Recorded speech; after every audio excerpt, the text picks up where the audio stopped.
Part ১ অচেনা number. রাত তখন প্রায় ২টো। চারপাশে নিস্তব্ধতা, শুধু মাঝে মাঝে কুকুরের ডাকার শব্দ। রাফি তার বিছানায় শুয়ে ফোন স্ক্রল করছিল।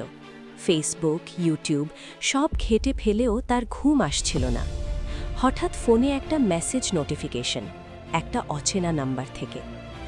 তুমি কি এখনো আমাকে মনে রাখো? রাফি কিছুটা অবাক হলো। এই সময় কে মেসেজ দেয়? সে ভাবল হয়তো কোনো ফ্রেন্ড মজা করছে। রিপ্লাই দিল, কে? কয়েক সেকেন্ডের মধ্যেই রিপ্লাই, যাকে তুমি ৩ বছর আগে হারিয়েছ। রাফির বুকের ভেতরটা ধক করে উঠল, হাতটা কাঁপতে শুরু করল। তার মাথায় একটাই নাম ঘুরতে লাগল, মিথিলা। ৩ বছর আগে একটা রোড অ্যাক্সিডেন্টে মিথিলা মারা গিয়েছিল।